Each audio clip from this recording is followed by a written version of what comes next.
É isso aí, Mulheres em Foco do Distrito Federal, campanha Outubro Rosa 2018, eu já estou colocando aí barra 2019, viu, doutora?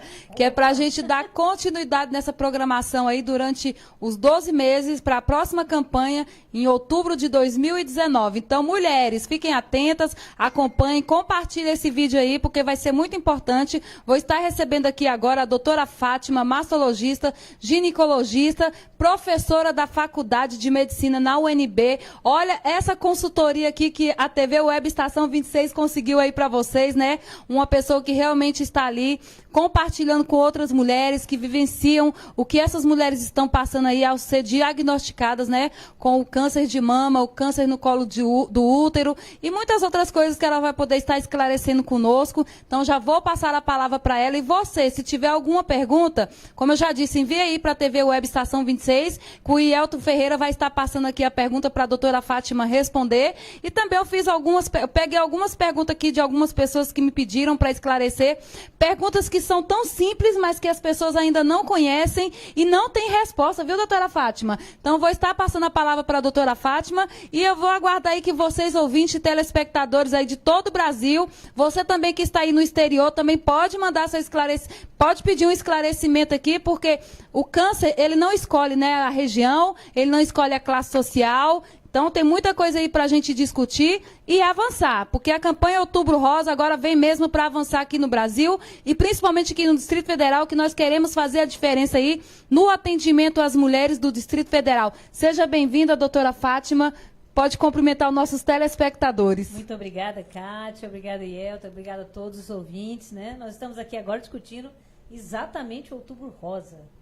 E o porquê do Outubro Rosa, né? Eu acho que todo mundo, não sei se as pessoas sabem ou não, quando que começou o Outubro Rosa, você até escreveu lá no post que era de 1990, e é exatamente essa data foi um marco para que as pessoas começassem a se conscientizar sobre a importância do exame, da diagnóstico precoce no câncer de mama. Né? Começou com uma corrida em Nova York, e aí veio a história do lacinho, exatamente porque todas as pessoas que foram correr ganhavam esse lacinho. E esse lacinho virou o símbolo, então, da campanha do câncer de mama. E, na verdade, essa fundação é uma fundação bastante interessante, porque quem criou foi a Nancy, não sei se é Bringen, o nome dela, e ela criou isso porque ela perdeu a irmã dela com 36 anos. Ela tinha 32, 4 anos depois ela resolveu criar essa fundação, que hoje é um fenômeno mundial. É uma ideia muito boa, que virou um fenômeno. É isso aí, eu estava dando uma olhadinha, porque a gente sabe o que acontece muito com o brasileiro e com as pessoas, né? Ela começa a ver as causas a partir do momento que ela começa a realmente a compartilhar dessas campanhas, porque eu não via mulheres, né, carecas na rua. Então, a partir do momento que eu comecei a abraçar aqui a campanha do Outubro Rosa, eu já encontrei com 3 mulheres na rua e eu falei, meu Deus, esse tempo todo eu nunca vi uma mulher, né, sem os cabelos, com a sobrancelha ali também, sem a sobrancelha, andando na rua sem um lenço. Eu nunca tinha visto. Eu não sei se foi porque a gente começou a falar da campanha e o olhar se abre, né, doutora? Verdade. Tão importante, né? Não né? É que você não tenha visto, você nunca tinha percebido, né? Isso. As pessoas passavam despercebidas. Eu acho que isso também é o grande fenômeno do mês de outubro, é exatamente chamar a atenção das pessoas para a causa do câncer de mama. Para as mulheres que estão um momento passando por essa situação, que não é nada fácil. Não é fácil para ninguém, desde o diagnóstico, todo o tratamento, até o final. E a cada vez que ela vai à consulta, é sempre um fator de estresse, é um fator de tristeza, medo, insegurança, porque ela não sabe se vai ou não vai estar diante de uma recidiva do câncer, se ela está livre do câncer, se ela está curada do câncer. Então, são dúvidas que vão surgindo na cabeça das pessoas e elas precisam estar com as pessoas que gostam dela, que chamar a atenção para isso. Né? E é uma doença silenciosa, né, doutora? Como ela é silenciosa, vamos aqui fazer uma primeira pergunta aqui para a doutora.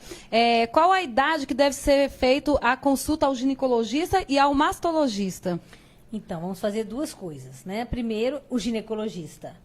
Embora o ginecologista a gente considera o clínico da mulher, porque geralmente a mulher não vai em cardiologista, ela não vai em endocrinologista, ela vai no ginecologista, ela vai ao ginecologista. ou a ginecologista. E essa área é que vai distribuir para as diferentes profissões de acordo com a necessidade. Então, a ginecologista ou o ginecologista, eles são clínicos, que eu considero o clínico da mulher, porque ela vai procurar. Então, quando ela deve procurar? Ela deve procurar a partir dos 20 anos, com certeza. Ou na adolescência, porque existe hoje uma tendência em que o pediatra ainda fica com a criança até os 18 anos, né, naquela fase do adolescente. Então, o adolescente ficou mais ou menos que pode continuar no pediatra ou pode ir ao ginecologista. Né? Para quê? Para ter a sua primeira consulta, sua orientação, como é que vai ser a primeira relação, que medicamentos tomar, anticoncepcional, evitar, etc. Doenças sexualmente transmissíveis. Então, toda uma orientação ginecológica. Mas a mulher deve começar mesmo, a partir dos 20, 21 anos, ela deve fazer exame todo ano, exame clínico todo ano. Exame clínico é feito você examinar a parte da ginecologia, genitália, o colo do útero, fazer exame da mama, tudo isso faz parte. Porque o câncer de mama, ele pode vir em qualquer idade.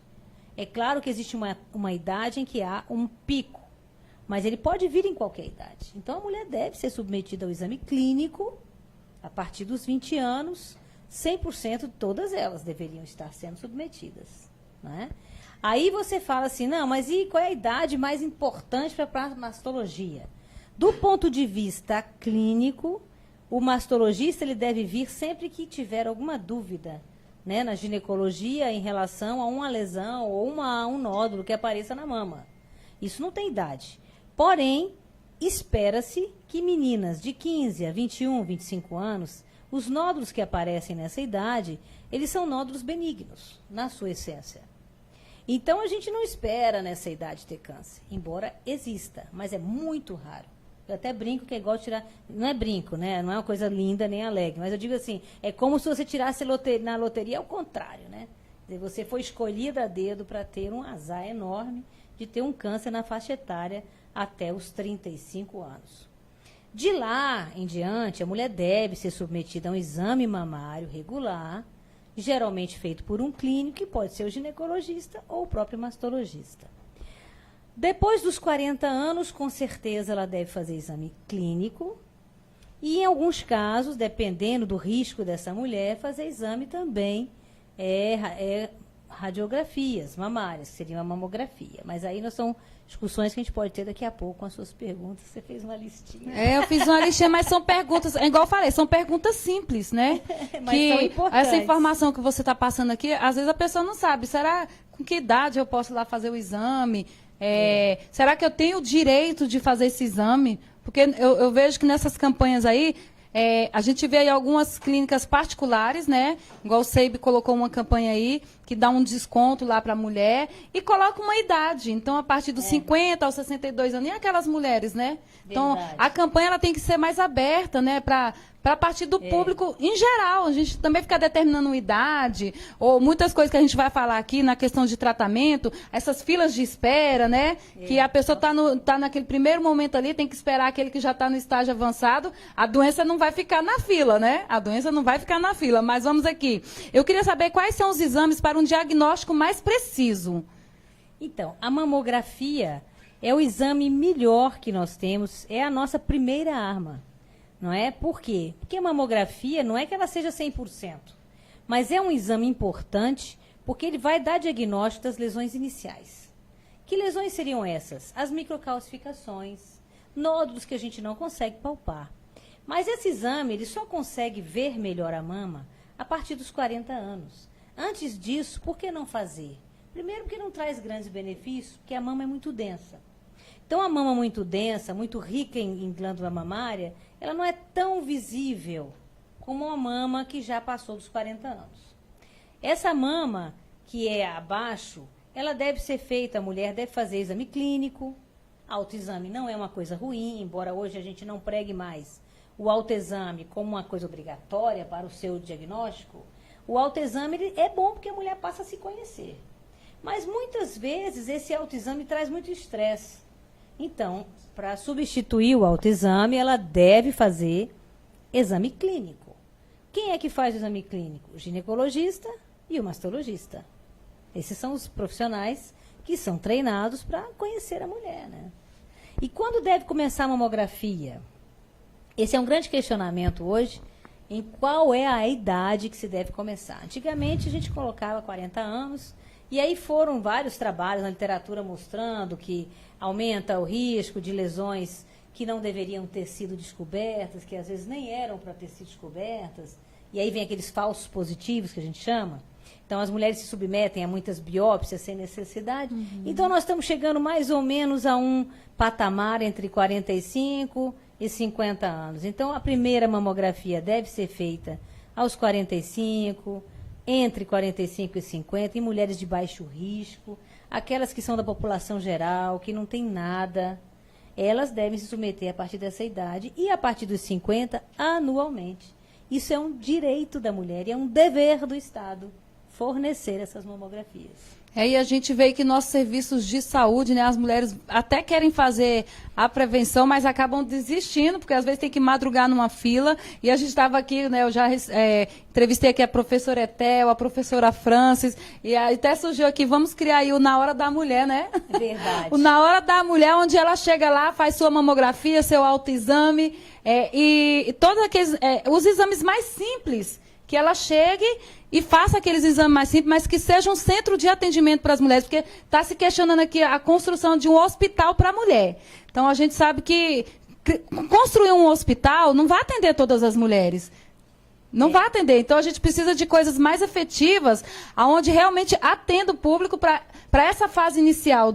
Eu creio que o autoexame e o diagnóstico, no primeiro momento, ali é fundamental e que o serviço de saúde ele esteja preparado para receber esse diagnóstico, né, doutora? Exatamente. Você tem que ter um serviço de referência e o que a gente chama de contra-referência, que é aquela paciente que foi diagnosticada no posto de saúde, ela tem que ser referendada para um hospital que a receba e possa dar, aí sim, a continuidade no seu diagnóstico, né? A biópsia, fazer a biópsia, ela ter o resultado dentro daquele período correto.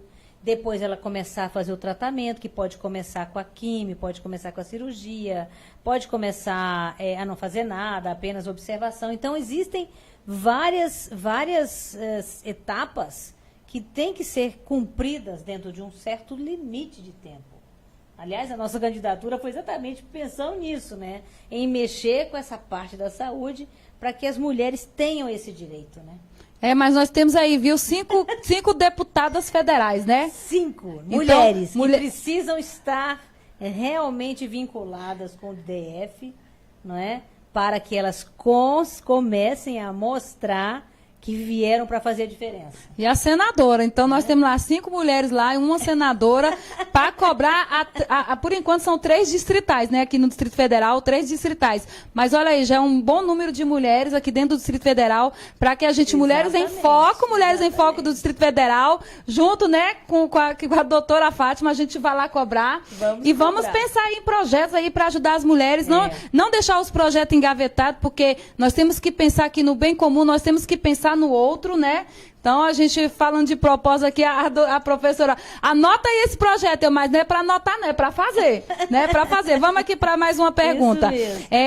O que pode causar o câncer de mama, o câncer no colo do útero? O que a senhora tem para falar para a gente com as experiências que você tem tido lá no HUB, né? Então, o câncer são coisas muito diferentes, né? O câncer de colo de útero, ele tem uma vinculação muito grande com a infecção pelo HPV e hoje existe a vacina que já é fornecida até pelo Estado, né, para que as crianças, praticamente, né, pré-adolescentes, elas vão se vacinar antes de terem as primeiras relações sexuais. Não é que não exista infecção pelo HPV depois da vacina. Isso é um grande erro que elas precisam se prevenir, mesmo usando camisinha, fazendo toda aquela prevenção que a gente já orienta, não é? Não mudou nada.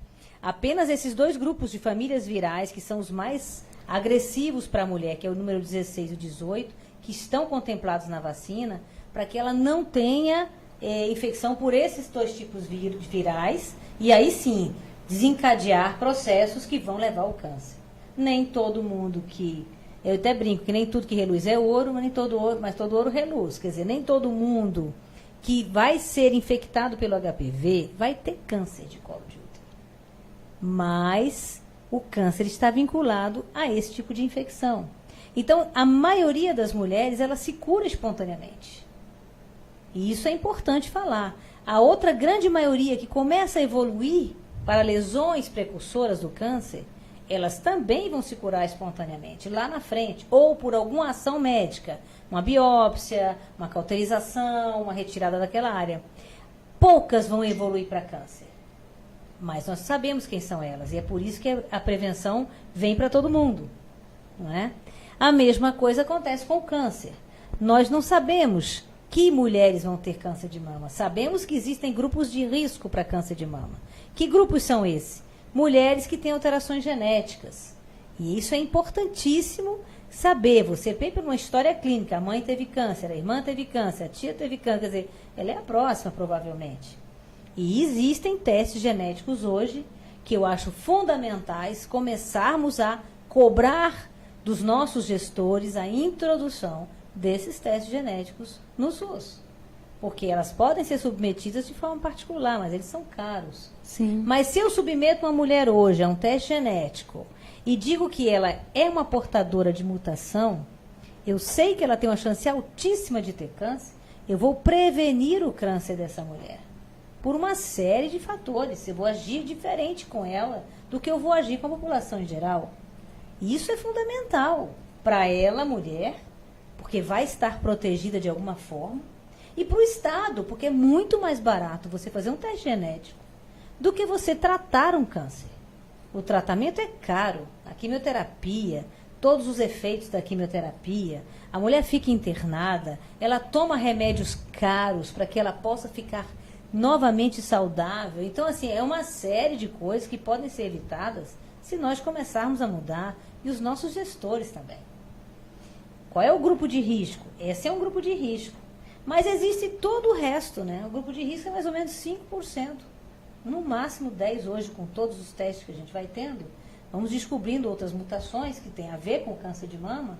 Então, eu diria que no máximo 10% das mulheres são hoje acometidas por câncer de mama, porque tem mama e outros cânceres. Vamos agora até extrapolar. É verdade. Né? Não só mama, como próstata, melanoma, né? Doenças nos ovários, no útero. Tem uma série de mutações genéticas que são envolvidas por esses testes e que por isso a gente tem que abrir o olho, vamos colocar assim, do ponto de vista de prevenção nessa população. Já nas outras pessoas, qual é o maior risco de ter câncer de mama? O maior risco é ser mulher. Esse é o risco número 1. Eu não sei quem é que vai ter câncer e quem não vai ter. Porque ele é chamado câncer esporádico, é aquele que aparece na família, uma pessoa com câncer de mama. E aí eu preciso fazer o quê? Do ponto de vista de gestor de Estado, mamografia em todas elas. É por isso que eu tenho que fazer mamografia em todo mundo, para ver qual é a população em que eu vou precisar fazer mamografia com mais frequência, qual é a lesão que eu vou precisar intervir, vou precisar fazer uma biópsia, vou precisar saber qual é o diagnóstico, entendeu? É isso que é importante. Por isso que o Outubro Rosa, ele se tornou um marco, porque chamou a atenção para que as mulheres cobrem os seus direitos.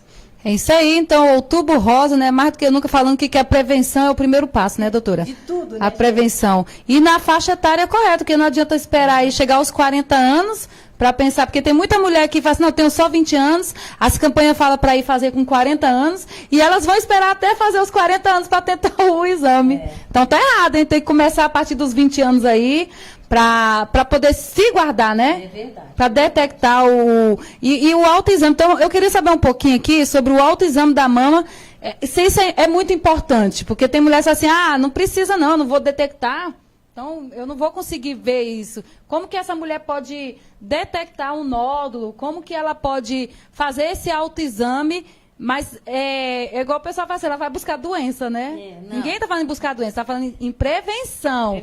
Se você suspeitar de algo, é nessa prevenção que ela vai começar a buscar o tratamento, né? Na verdade, a prevenção é antes daquilo acontecer. Já uma palpação de um nódulo já é um diagnóstico, que pode ser mais precoce do que se ela não fizer, não é? Então, na verdade, se você faz um exame de autoexame e descobre um nódulo, esse nódulo já deve estar com um pouquinho mais de 1 centímetro. Mas ele ainda é no estadiamento inicial do câncer de mama, né?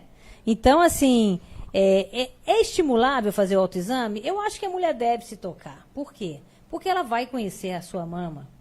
Se acontecer alguma coisa no intervalo entre uma consulta e a próxima consulta que deve acontecer em 1 ano, muita coisa acontece.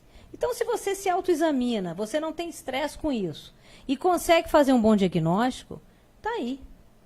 Em 1 ano, às vezes, um tumor que não era palpável, ele se torna palpável e você tocou aquilo, você procura mais cedo o seu exame, seu médico. Então, já é uma fórmula de você conseguir chegar mais cedo ao seu diagnóstico. E você diagnosticando logo, você não vai para ficar na fila, né? Com certeza. Então, quer dizer, não pode esperar Não deveria, a doença avançar, porque a doença avançando, aquelas pessoas que vão ser diagnosticadas, elas vão ficar numa fila, né? Sendo que você poderia ter feito essa prevenção antes e ficou esperando. Então, fica aí o alerta aí no Outubro Rosa, né? Que a prevenção é o primeiro passo para um diagnóstico. E para que você tenha sucesso no seu tratamento, é preciso que seja diagnosticado logo, né? Não pode deixar lá para os 40 anos. Quanto mais cedo for o diagnóstico, menos ela vai ter o estigma de, por exemplo, retirar toda a mama. Ela pode tirar uma parte da mama e aí faz aquela reconstrução, fica bem, não é? E aí você pode muito bem ter uma cirurgia muito bem estética, sem grandes complicações, sem grandes traumas. Quanto menor o tumor, menor a cirurgia.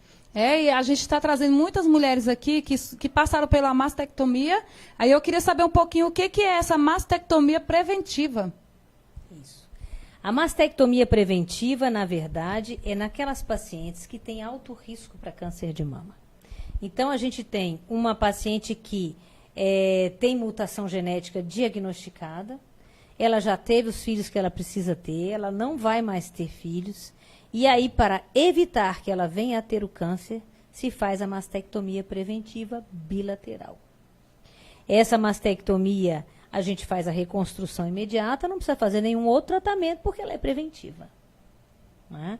Além desse tipo de tratamento, nós temos também o uso do tamoxifeno, de drogas que são a hormonioterapia, para pacientes que diagnosticaram lesões precursoras do câncer de mama e que vão manter as suas mamas e que precisam fazer algum tratamento para evitar que o câncer apareça. Então, a gente chama isso de prevenção primária do câncer de mama. Essa eu não sabia. Acho que tem muitas mulheres aí que não sabem disso, viu? Mas tem a secundária, que é mais importante. É aquela história de como você vive. Não é? A gente sabe que exercício regular, aquelas receitas da vovó, né?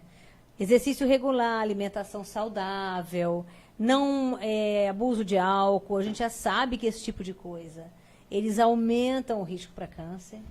Mas quem é que vai aumentar o risco? Para aquelas mulheres que têm câncer. Então, essas pacientes, elas vão passar a ter maior chance de desenvolver o botão ruim da genética. Porque todo câncer é genético. Todo câncer é uma mutação. Então, o que acontece? Você pode vir com ela dormindo. Você passa a vida por ela e ela nunca será ligada. É um botão que não se liga. Mas o botão da genética, ele pode ser ligado a qualquer momento. É um colesterol muito alto que você não consegue baixar. É o abdômen muito obeso. A gente sabe que esse tipo de gordura é extremamente nociva. E não só para o câncer de mama, para outras doenças degenerativas de um modo geral. Então, assim, essa prevenção que se tem que fazer, que no mundo moderno se tornou uma catástrofe, né? Antigamente o homem saía para caçar, a mulher, a gente subia escada, descia escada, até para tocar o canal a gente levantava para trocar.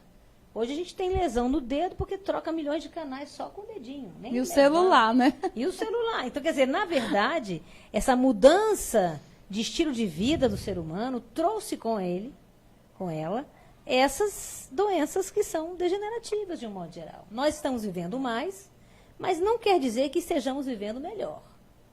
Para que isso aconteça, nós temos que nos alimentar melhor, viver melhor. Né? E a gente questiona, as pessoas às vezes falam assim, as campanhas, né? Tá tendo muito diagnóstico de câncer, mas eu creio que isso aí já vem de muitos e muitos anos, né? Só que as pessoas não sabiam que estavam morrendo de câncer. E agora, com as campanhas, com o avanço da medicina, está aparecendo os casos aí e pessoas têm buscado o tratamento. Por isso o aumento do número. Não é que o câncer não tinha, né? Está aumentando aí. Mas é igual a doutora falou, também a nossa vida de hoje também está contribuindo, né, doutora? Que a pergunta que eu ia fazer agora é quais os hábitos e comportamentos que diminuem a chance de ter um câncer de mama ou de colo de útero? Tem alguma coisa que pode ajudar essas mulheres? É a prevenção, né, também. Uma delas que eu falei é essa. A segunda é a prevenção, é o exame regular no colo do útero. Deve ser feito a cada 2 anos, né? Em mulheres que não têm nada, aquelas que aparecem algumas lesões um pouco mais cedo, tem que repetir, né? E o exame de mama deve ser feito junto com o exame ginecológico. A palpação das mamas, feita por um ginecologista, que deveria palpar a mama da mulher em todo o exame ginecológico, não é? E depois, se tiver alguma alteração, procurar o mastologista. O mastologista, ele é um especialista na área da mama. Então, ele deve ser consultado toda vez que a mulher tem alguma lesão que precise ser feito um diagnóstico. Não é? E aí, assim, a mamografia, regularmente, a partir dos 50 anos, tem que ser anual. Não pode ser a cada 2, 3 anos, anualmente, porque é uma fase de alto risco para o aparecimento dessas lesões. Não é porque a gente acha bonito, é porque, na verdade, o câncer aumenta a incidência a partir dos 45 anos, ele vai subindo na sua incidência até chegar num platô. Esse platô é quando? É a partir dos 70 anos, mais ou menos. Depois dos 70, ele tem uma queda e fica ali estável. As mulheres que vão desenvolver câncer com 70, 75, 80 anos, não tem idade, mas é menor a incidência. Até pelo próprio hormônio que a mulher fabrica. Né, que são os estradióides, os estrogênio, a progesterona, a reposição hormonal, né, tudo isso aumenta o risco de câncer. Porém, em mulheres que vão ter câncer, quais são elas? Esse é o grande problema. Né? É o que está todo mundo se perguntando aí, se é por causa da bebida, se é por causa do fumo. Eu acho que contribui, né? Que todo mundo fala que isso contribui. O fumo na mama, nem tanto, mas ele aumenta determinadas doenças também. Ou pode acelerar alguém que já está ali o câncer adormecido de pulmão, no câncer, né? Câncer de pulmão, com certeza. Câncer de colo de útero, nem tanto, mas diminui a defesa de um modo geral. O fumo, ele altera a imunidade. E isso também vai afetar a imunidade com relação a doenças degenerativas ou alguma doença que está com você, né? Então, fumar, o negócio não tem cabimento mais, né? Porque hoje todo mundo já sabe que cigarro faz mal. Então, você fuma porque quer. Não é isso? Fumar e beber é a escolha, né? É a escolha, porque todo mundo sabe aí que não faz bem à saúde. E teve algumas mulheres, né, que às vezes falam comigo, elas falam que tem um cisto. E elas pensam que esse cisto pode virar um câncer. Cisto de quê? Um cisto no nódulo, na mama. Na mama. Não, o cisto é uma lesão benigna. Na verdade, assim, para definir bem direitinho, a mama parece um cacho de uva. Vamos fazer uma analogia assim. As bolinhas da uva são o que nós chamamos de... são as áreas onde acontecem as patologias. Seria a parte da glândula mamária que produz o leite, que produz e tudo. E ali são as células que também vão ser afetadas para formar o câncer, né? E aqueles tubinhos seriam os ductos da mama. Então, a mama é um órgão secretor. Ela foi feita para secretar o leite. É uma glândula secretora. E o que acontece? Quando alguma coisa que acontece naquela uvinha ali, precisa sair pelos ductos. Se o ducto está entupido, ele vai virar um cisto. É um ductozinho, pode ser pequeno, pode ser grande, então depende do tamanho do ducto que foi obstruído.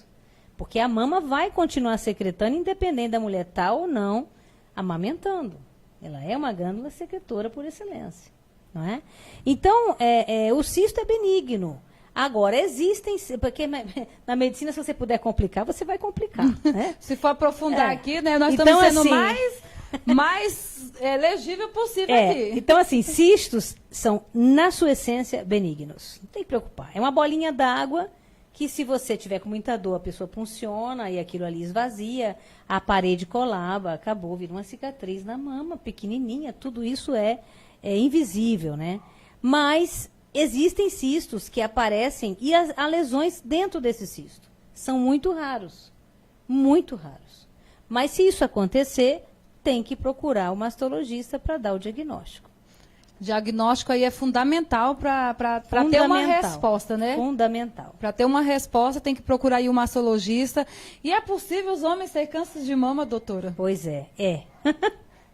Tá vendo, É possível. homens? Os Nós homens vamos também contribuir podem. com você aqui no Outubro Rosa, indo aí para o Novembro Azul com o Ielto Ferreira. A doutora vai falar um pouquinho da possibilidade, né? Os homens podem ter. Geralmente nos homens é muito mais raro, a patologia é muito rara no homem. A gente faz mais ou menos uma comparação a cada 100 mulheres com câncer, um homem pode ter câncer de mama. E às vezes é até estranho, que às vezes você está num ambulatório de mastologia, Chega um 100% de mulheres, chega um homem lá com algumas problemas.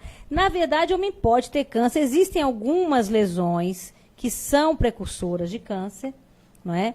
Então, por exemplo, a obesidade. A obesidade é um problema, né? É um problema para várias lesões degenerativas e o câncer também. Então, assim, a obesidade, o fator genético é muito importante no homem, não é? Uma alteração genética, uma mutação que leva ao câncer de mama, leva ao câncer de mama no homem. Esse homem com doença maligna na mama, ele causa um efeito genético na família muito grande, né? Então, assim, quando tem um homem com câncer, aquela família precisa ser investigada, porque existem alterações, mutações genéticas que são responsáveis por isso. E a gente precisa saber se essas mulheres têm ou não essa mutação. Por isso que é fundamental, na minha opinião e na opinião da maioria dos mastologistas, que eu tenho certeza que estão comigo, é a introdução de testes genéticos para o SUS. É fundamental se nós queremos baratear o tratamento. Na hora da mulher. Não. Fazer o tratamento aí. Exato. Tem né? que Isso diagnosticar, né? tem que diagnosticar antes. Com a prevenção. Porque a mutação você diagnostica muito antes da mulher ter câncer de mama. Então, é fundamental. Eu defendo, assim, com unhas e dentes, a introdução dos testes genéticos no SUS. Ó, nasceu mulher, já tem que estar lá na pauta, né? Nasceu mulher, já tem que nascer com o direito de fazer esses De exames. fazer exames, né? Com certeza. Nós pagamos tanto imposto, né? E não temos o direito de ter uma boa saúde pública. Isso não tem cabimento. E para finalizar aqui as minhas perguntas, quero saber um pouquinho quais são as chances de cura, né? Recebendo aí um diagnóstico. Quais são as chances? Hoje em dia, o câncer de mama se tornou até uma doença crônica. Por quê? Porque nós conseguimos curar muitas mulheres, eu diria que quase 80%, de diagnosticada na fase bem inicial. Depois dessa fase, ela é curável de acordo com o estadiamento clínico que a gente vai descobrindo. Então, quanto maior o tumor, maior o comprometimento de gânglios axilares, se tem ou não tem metástases em outros órgãos, aí começa a complicar a sobrevida da mulher. Complicar não quer dizer que ela vai morrer. Por quê? Porque hoje os tratamentos melhoraram muito. Nós temos drogas novas, nós temos tratamentos, inclusive no próprio SUS também, que são dadas às mulheres e com isso a mulher prolongou muito a vida dela. E isso é muito bom, porque a gente tem cada vez mais pesquisas, porque se fosse fácil pesquisar e dizer curou, nós não estaríamos gastando bilhões e bilhões em tratamentos e novas drogas, porque não é fácil mesmo. Existem mutações que a gente está descobrindo ainda, que mutações são relacionadas a que tipo de cânceres, né? Então, são coisas que estão vindo aí no século XXI, que nós estamos nele, e eu acredito que daqui uns 10 anos, se eu estiver aqui falando de novo sobre mastologia, eu vou estar falando diferente. Daqui 3 anos, com muita certeza. Agora mesmo na ASCO saiu confirmando que mulheres em determinadas fases da vida, né, mulheres pós-menopáusicas, que têm tumores, que são receptores hormonais positivos, hoje já não vão fazer mais quimioterapia em muitas delas. Precisamos fazer alguns testes. Testes esses que precisam também ser feitos no SUS. Porque se nós não tivermos esses testes no SUS, elas não vão ser submetidas a eles. Porque eles são caros. No entanto, um teste que custa, sei lá, $3.000, se ela fizer esse teste e ela não for fazer quimioterapia, o Estado vai economizar muito mais do que isso. Então, eu acho que isso aí é uma questão de ajuste do que a gente pode, do que a gente deve e do que a gente tem que fazer com a saúde pública no Brasil. Eu não estou falando no Distrito Federal, não, estou falando no Brasil. Vamos começar aqui pelo Distrito Federal, né? Que aqui tem Com mulheres aí, certeza. olha a bancada que nós temos aí na Câmara Federal. Nós ganhamos, assim, muitas mulheres. Então a na gente tem que Câmara Federal. aproveitar, viu? Esses 4 anos lá de bancada lá. Exigir, né? Exigir uma senadora aí também que está lá. verdade, E as nossas candidatas a verdade. deputadas distritais, porque mesmo sendo minoria, elas podem contribuir muito Com certeza. para avançar na saúde E não é da só isso, mulher. não. Todo homem tem uma mulher na sua vida, né? A não ser aqueles que sejam homossexuais, as mulheres estão na vida dos homens. E mesmo os homossexuais têm as mães, têm as irmãs, Sim. têm as primas, as tias. Então as mulheres fazem parte da vida do ser humano e ela precisa ter. Os homens também precisam se engajar nessa luta. Não tem como não se engajar.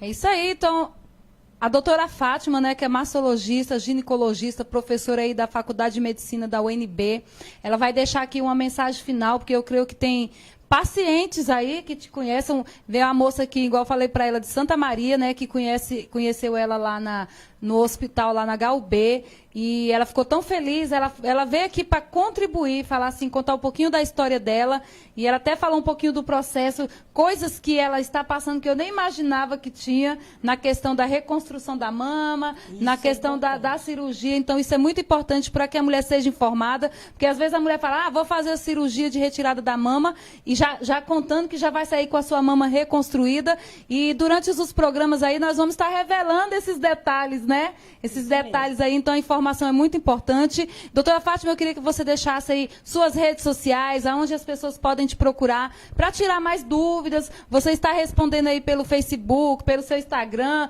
aonde você puder dar uma ajuda para essas mulheres que estão aí do outro lado. Deixar uma mensagem final, deixar suas redes sociais, para que as pessoas possam saber mais um pouquinho aí do Outubro Rosa. Então, minha rede social é doutora Fátima DF, né, lá no Facebook, Instagram também.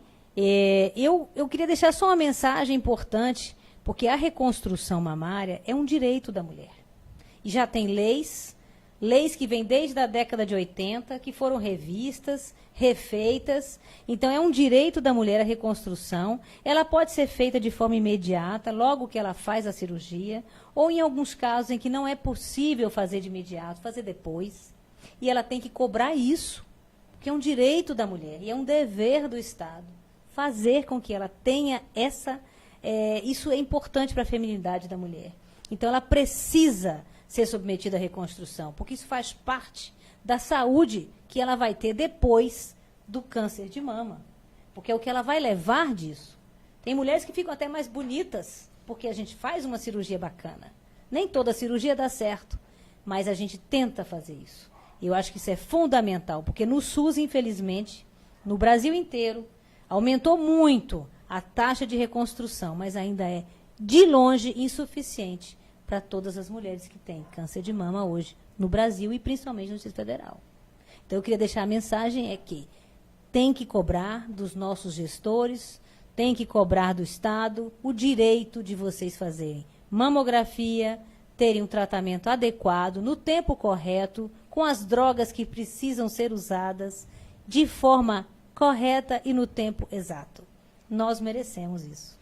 É isso aí, Mulheres em Foco do Distrito Federal, né? Campanha Outubro Rosa 2018. Terminando aí depois do dia 31, nós vamos aí continuar com a campanha Outubro Rosa 2018/2019, que é pra gente voltar aqui, viu, doutora Fátima? Pode deixar. Pra gente voltar aqui em outubro de 2019, trazendo resultados positivos com esse trabalho que nós vamos desenvolver aí, que é de cobrar as políticas públicas, porque nem só doações vão resolver, né? A gente tem que realmente pensar em algo aí para dar atendimento, para ensinar a pessoa até na prevenção, porque às vezes a mulher faz o autoexame em casa, mas ela não compreende. Então, ela precisa que um profissional de saúde ajude ela nesse primeiro momento aí. E a partir dos 20 anos, então, como que a gente vai erradicar, né, ajudar essas mulheres, começando a prevenir desde cedo, para não deixar que fiquem aí essas filas aí, né, enormes aí. Então, a prevenção é tudo e o diagnóstico é fundamental, mas tendo o diagnóstico, tem que ter o atendimento. Não dá para uma mulher ser diagnosticada e ela ir lá para uma fila de espera porque ela tem um nódulo pequeno e a outra está sofrendo mais. Então, nós precisamos rever essas políticas aí e o Na Hora da Mulher vai vir, viu? Na Hora da Mulher já chegou, né? Na Hora da Mulher. A mulher já passou, né? Já passou. Eu acho que Na assim, Hora da nessas Mulher. andanças, não sei se a gente tem tempo, nessas andanças que nós fizemos, né, com a campanha, e a gente pode verificar assim, uma série de deficiências que agora, para frente, precisam ser revistas e ser mudadas. Eu sei que é muito difícil o gestor fazer isso da noite para o dia. Ninguém tem varinha de condão para fazer plim e acabou. Mas as mudanças precisam começar ontem. Porque isso daí, o que nós mulheres estão passando, as pessoas que têm câncer no Distrito Federal estão passando já há algum tempo, sem radioterapia adequada, com deficiências em tratamentos, falta de drogas, falta de medicamento para dor, falta fio para fazer cirurgia. Isso não tem cabimento, tem que acabar isso. Então é isso aí, Mulheres em Foco do Distrito Federal, campanha Outubro Rosa 2018. Vou encerrar aqui colocando a frase aí da professora Fran, né? Menos propagandas e mais ação. Isso mesmo. Então encerra aí o programa falando mais ação aí para as pautas femininas, né? Para o atendimento à mulher e para também que a campanha Outubro Rosa possa começar realmente a desenvolver um trabalho de ação e menos propaganda. Vamos investir aí nas mulheres. Obrigada, doutora Fátima. Eu que agradeço a oportunidade, Kátia. E parabéns mais uma vez pelo programa. Obrigada a todos que nos acompanharam até agora, nossos telespectadores. Pode mandar a pergunta que a doutora Fátima, tendo um tempinho, ela vai responder. Entre nas redes sociais dela, que vocês vão ter uma assessoria muito boa nesse período aí durante o ano, né? 2018, 2019, que ela vai voltar aqui e trazer o resultado aí dessa campanha do Outubro Rosa aqui no Distrito Federal. Obrigada, tenha uma boa tarde a todos. Boa tarde. Amanhã a gente volta com mais. É isso aí, boa tarde.